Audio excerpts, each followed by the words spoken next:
চলেন একটি ভিডিও দেখি, পরে আমরা ভিডিও দেখে মন্তব্য করি। শুনেছি, শুনে আমরা বের হয়েছি, পরে চাকু হাতে বটি হাতে, গায়ে রক্ত, পরে বের হয়ে গেছে। দেখলাম মাথা গামছা দিয়ে বাঁধছে, বাঁধি এই যে রুমের এক ভাই হচ্ছে রিক্সা নিয়ে আইছে, পরে ভাই রিক্সা দিয়ে হাবিবের নিচে, হাবিবে ভর্তি করছে, নেয় নাই ভর্তি করে, গণস্বাস্থ্য নেছে, নেয় নাই, পরে আবার শুনলাম যে নামে ভর্তি করছে, পরে মারা গেছে।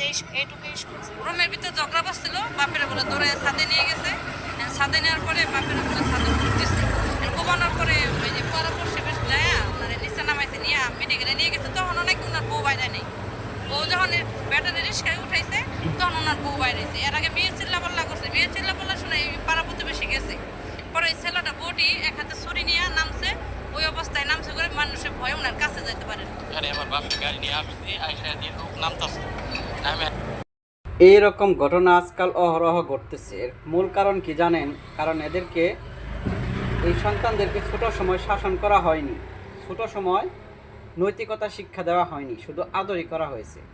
ছোট সময় যদি এদেরকে ইসলামিক জ্ঞানগুলো মাথায় তো, তাহলে হয়তো তারা বাবা মার সম্মান কী জিনিস বুঝতে পারতো, আজকে এই অবস্থায় যেত না। তাদের শুধু আদরে লালন পালন করা হয়েছে। বড় হলে তারা কোনো আবদার করলে, তা বাবা মা রাখতে না পারলে তারা উত্তেজিত হয়ে বাবা মার উপর আঘাত করে।